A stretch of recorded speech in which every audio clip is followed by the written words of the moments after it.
Hello students, आज इस video के माध्यम से हम जानेंगे काव्य गुण, जिसको शब्द गुण भी कहा जाता है। और ये आपकी कक्षा 10वीं की वार्षिक परीक्षा के लिए मोस्ट इम्पोर्टेंट है।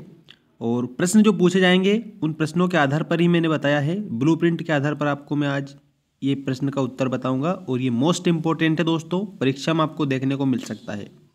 आइए स्टार्ट करते हैं काव्य गुण, जिसको शब्द गुण भी कहा जाता है। जो काव्य गुण है दोस्तों, इसमें याद रखना, आज हम 3 काव्य गुण की बात करेंगे। 3 ही काव्य गुण होते हैं, माधुर्य, ओज और प्रसाद। सबसे पहले हम देखते हैं, प्रश्न इस प्रकार से बनता है कि शब्द गुण के मुख्य कितने भेद हैं, तो आप उसमें बताएंगे शब्द गुण के मुख्य 3 भेद हैं। एक भेद तो है आपका माधुर्य गुण, उसके बाद है ओज गुण दूसरा, और तीसरा भेद है प्रसाद गुण। इस प्रकार से शब्द गुण के मुख्यतः या काव्य गुण के मुख्यतः 3 भेद होते हैं, माधुर्य गुण, ओज गुण और प्रसाद गुण। अब हम देखेंगे माधुर्य गुण की परिभाषा और उदाहरण। प्रश्न इस प्रकार से आपका बनता है, माधुर्य गुण की परिभाषा तथा उदाहरण दीजिए। तो आपको उत्तर में याद रखना है कि माधुर्य गुण क्या है और इसकी हमें किस प्रकार से परिभाषा लिखनी है। देख सकते हैं आप, माधुर्य जो गुण होता है ना, इसमें आपको लिखना है उत्तर में, माधुर्य का अर्थ है मधुरता। माधुर्य का अर्थ क्या होता है? मधुरता। जिस काव्य को सुनने से कानों में मधुरता घुल जाए, जैसे अगर कोई सा हम काव्य सुन रहे हैं, उससे हमारे मन में, हमारे कानों में क्या हो जाए, एक प्रकार से मधुरता घुल जाए। मन और आत्मा द्रवित हो जाए। मन और आत्मा अगर द्रवित हो रही है, उसे माधुर्य गुण युक्त काव्य कहते हैं। यहाँ पर काव्य की एक बात सामने आ रही है। काव्य क्या है? तो दोस्तों, जिसमें रस हो वो एक काव्य है। किसी भी प्रकार की जो रचनाएं होती है ना, चाहे वो कवि के द्वारा लिखी गई हो या लेखक के द्वारा लिखी गई हो, उसमें काव्य जरूर होता है, मतलब कह सकते हैं रस जरूर होता है। ठीक है ना? और रस युक्त जो वाक्य होता है उसी को हम काव्य कहते हैं। और जो ये माधुर्य गुण है, माधुर्य गुण युक्त जो काव्य है, उसमें मधुरता होती है। क्या होती है? उसमें मधुरता होती है। तो आप यहाँ पर गौर करेंगे कि माधुर्य का अर्थ है मधुरता। जिस काव्य को सुनने से कानों में मधुरता घुल जाए और मन आत्मा द्रवित हो जाए, उसे माधुर्य गुण कहते हैं। ठीक है, अब हम देखते हैं माधुर्य गुण के कुछ मोस्ट इम्पोर्टेंट उदाहरण। इन उदाहरणों के माध्यम से आपको और अच्छी तरह से समझ में आ जाएगा। देखिए, उदाहरण में आपको यहाँ पर ध्यान रखना है, बसो मेरे नंदलाल। ठीक है, बसो मेरे नैनन में नंदलाल, कि मेरे नैनों में नंदलाल बसे हुए हैं। तो यहाँ पर ये क्या मधुर बात की जा रही है, तो हम कह सकते हैं कि यहाँ पर माधुर्य गुण है। ठीक है, यहाँ आप ध्यान रखेंगे कौन सा गुण है? माधुर्य गुण है। अगला उदाहरण देखिए, अगला उदाहरण आपका इस प्रकार है,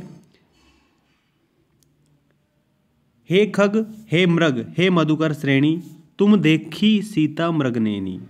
अब जैसे जो पहला उदाहरण था ना, इसमें देखिए आप, बसो मेरे नैनन में नंदलाल, मोहिनी मूरत सांवरी सूरत, नैना बने विशाल।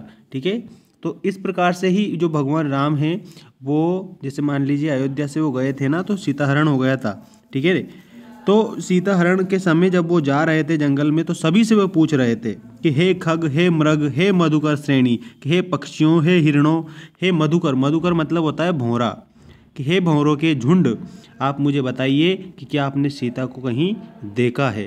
तो यहाँ पर कह सकते हैं कि आत्मा द्रवित हो रही है उनकी। क्या हो रही है? भगवान राम की यहाँ पर आत्मा द्रवित हो रही है। तो यहाँ पर कौन सा गुण है? तो यहाँ पर माधुर्य गुण है। ठीक है, अब ध्यान रखेंगे दोनों को। अब हम बात करते हैं अगले क्वेश्चन की। अगला क्वेश्चन है आपका, ओज गुण की परिभाषा तथा उदाहरण लिखिए। इसमें आपको ओज गुण की परिभाषा और उदाहरण इस प्रकार से लिखना है, जिस काव्य रचना को पढ़ने या सुनने से हृदय में उत्साह या उत्तेजना का भाव जागृत हो। किसका भाव जागृत हो रहा है? उत्साह या उत्तेजना। ठीक है, ध्यान रखना आप यहाँ पर कि जो भाव जागृत हो रहा है ना, ये उत्साह का और उत्तेजना का भाव जागृत हो रहा है। तो जहाँ पर भी उत्साह या उत्तेजना का भाव जागृत हो, उसे ओज गुण प्रधान काव्य कहते हैं। एक बात और आप याद रखना, जहाँ पर वीर रस पाया जाए, जिस रचना में वीर रस पाया जाता है ना दोस्तों, उस रचना में आप बिल्कुल आंख बंद करके ओज गुण बता देना। ठीक है, क्योंकि वीर रस युक्त रचनाओं में ओज गुण पाया जाता है, ये भी आपको ध्यान रखना है। और वीर रस का जो स्थायी भाव है ना दोस्तों, वीर रस का स्थायी भाव ही उत्साह होता है। ठीक है। और इसमें ओज गुण में हमें क्या बताया है कि जिस काव्य रचना को पढ़ने या सुनने से हृदय में उत्साह या फिर उत्तेजना का अगर भाव जागृत हो जाए तो वहाँ पर ओज गुण होता है। जब ओज गुण होता है तो ये वीर रस का उत्साह स्थायी भाव है, तो हम कहेंगे कि यहाँ पर क्या है, ओज गुण है। ठीक है, वीर रस युक्त रचना में ओज गुण होता है। तो ये कि यही परिभाषा आपको ऐसे के ऐसे ही लिखनी है, याद करनी है। बिल्कुल सरल परिभाषा बताई है मैंने आपको, ताकि आसानी से आपको समझ में आ जाए। अब देखिए ओज गुण के उदाहरण। खूब लड़ी मर्दानी वह तो झांसी वाली रानी थी, चमक उठी सन 57 में वह तलवार पुरानी थी। खूब लड़ी मर्दानी वह तो झांसी वाली रानी थी। अब ये वीर रस युक्त रचना है। अब वीर रस युक्त रचना है तो यहाँ पर ओज गुण है। अगला देखो, वीरों का कैसा हो बसंत, वीरों का, यहाँ भी वीर की बात आ रही है तो यहाँ पर भी ओज गुण है। अगला देखिए, तूफानों की ओर घुमा दो नाविक निज पतवार, तूफानों की ओर घुमा दो नाविक निज पतवार। तो इसमें भी ओज गुण की अभिव्यक्ति हो रही है, वीरता की अभिव्यक्ति हो रही है, उत्साह की उत्तेजना की अभिव्यक्ति हो रही है, तो हम कहेंगे कि यहाँ पर ओज गुण है। अगला देखिए उदाहरण, महलों ने दी आग झोंपड़ों ने ज्वाला सुलगाई थी, महलों ने दी आग झोंपड़ों ने ज्वाला सुलगाई थी, वह स्वतंत्रता की चिंगारी अंतरतम से आई थी, वह स्वतंत्रता की चिंगारी अंतरतम से आई थी। तो ये इसमें भी ओज गुण है दोस्तों। तो ये आपके चारों उदाहरण हैं, ऐसे के ऐसे ही 4 उदाहरण लिख देना पूरे के पूरे। अगर जैसे 2 मार्क्स का आएगा ये, तो 2 मार्क्स आपके कंप्लीटली हो जाएंगे। चलिए अगला देखते हैं। अगला प्रश्न है आपका, प्रसाद गुण की परिभाषा उदाहरण सहित दीजिए। तो आपको इस प्रकार से प्रसाद गुण की परिभाषा उदाहरण सहित देना है। देखिए, प्रसाद का अर्थ है प्रसन्नता या निर्मलता। सबसे पहली बात तो याद रखना कि प्रसन्नता या निर्मलता प्रसाद का अर्थ होता है। जिस काव्य को सुनने या पढ़ते समय वह हृदय पर छा जाए, किस पर छा जाए, अपने हृदय पर छा जाए और मन एकदम से प्रभावित हो जाए। अगर वो हृदय पर छा जाए और जो मन है एकदम से प्रभावित अगर हो जाता है, तो वहाँ पर ध्यान रखना, वहाँ पर जो गुण पाया जाता है वो होता है प्रसाद गुण। परिभाषा अच्छी तरह से आप याद रखना, क्योंकि प्रसाद का अर्थ प्रसन्नता या निर्मलता होता है। जिस काव्य को हम सुनते हैं पढ़ते हैं उस समय अगर हृदय पर वह छा जाता है तो हम कहेंगे, और हमारा मन जो है वो एकदम प्रभावित अगर हो गया तो हम कहेंगे वहाँ पर कि यहाँ पर प्रसाद गुण है। कौन सा गुण है, तो ध्यान रखना आप अच्छी तरह से कि वहाँ पर प्रसाद गुण पाया जाता है। अब देखो, आचार्य विश्वनाथ ने भी प्रसाद गुण की परिभाषा बताई है। देखिए आचार्य विश्वनाथ ने क्या कहा है, समस्त रसों और रचनाओं में जो चित्र को सूखे ईंधन में अग्नि के समान शीघ्र प्रभावित करे उसे प्रसाद गुण कहते हैं। इन्होंने बताया कि समस्त रसों में, जितने भी रस है ना, और रसों में और रचनाओं में जो चित्र सूखे ईंधन में, मतलब अगर जैसे कोई सूखा ईंधन है और उसमें अगर अग्नि के समान काम कर रहा है और उसको शीघ्र प्रभावित कर रहा है, तो हम कह सकते हैं कि वहाँ पर प्रसाद गुण है। ये किसने कहा था, आचार्य विश्वनाथ ने कहा था। और आचार्य विश्वनाथ ने काव्य की भी परिभाषा दी है, रसात्मकम वाक्यम काव्यम, अर्थात रसयुक्त वाक्य ही काव्य है। ये भी आचार्य किसने कहा था, आचार्य विश्वनाथ ने कहा था।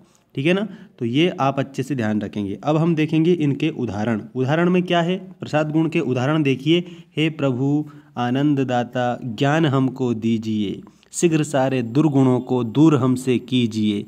ठीक है, तो ये जो है प्रसाद गुण का उदाहरण है। अगला उदाहरण देखिए, तन भी सुंदर मन भी सुंदर प्रभु मेरा जीवन हो सुंदर, तन भी सुंदर मन भी सुंदर प्रभु मेरा जीवन हो सुंदर। इसमें भी प्रसाद गुण है।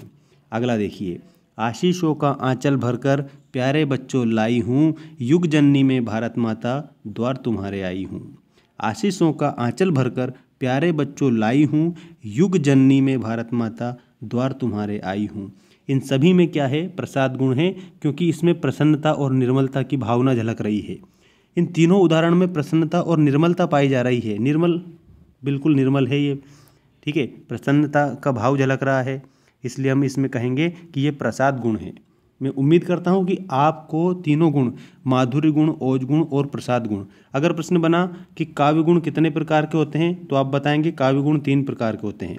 और अगर इसी प्रकार से प्रश्न बना कि शब्द गुण कितने प्रकार के होते हैं, शब्द गुण और काव्य गुण दोनों एक ही बात है, तो आप कन्फ्यूज बिल्कुल नहीं होंगे। शब्द गुण भी 3 प्रकार का होता है, काव्य गुण भी 3 प्रकार का होता है। ठीक है ना, ये जो शब्द गुण है ये ही काव्य गुण है, माधुर्य गुण, ओज गुण और प्रसाद गुण। ठीक है दोस्तों, मिलते हैं नेक्स्ट वीडियो में। और अगर आप चैनल को सब्सक्राइब नहीं किया है, आप नए हमारे चैनल पर, तो चैनल को सब्सक्राइब कर लें। और एक जानकारी और मैं दे दूं कि मेंस एजुकेशन जो हमारा टेलीग्राम ग्रुप है, ठीक है ना, जो टेलीग्राम जो ग्रुप है उसकी लिंक मैंने चैनल के अबाउट सेक्शन में दे रखी है।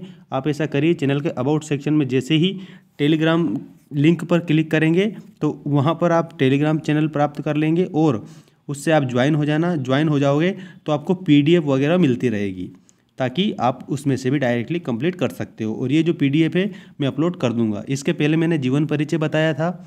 जीवन परिचय था तुलसीदास जी का, जो आपके 3 से लेकर के तो 4 नंबर में डेफिनेटली पूछा जाता है, तो उसको भी आप कंप्लीट कर लेना। टेलीग्राम चैनल पर उसको भी मैंने अपलोड कर दिया है, ठीक है, PDF अपलोड हो चुका है। मिलते हैं दोस्तों नेक्स्ट वीडियो में, और अपने दोस्तों के साथ ज़रूर शेयर करना, सभी दोस्तों के साथ शेयर करना जो कक्षा 10वीं में पढ़ते हैं, ठीक है। 12वीं वालों के लिए भी मैंने मटेरियल डाल रखा है इसमें, तो उनके साथ भी आप शेयर कर सकते हैं। धन्यवाद।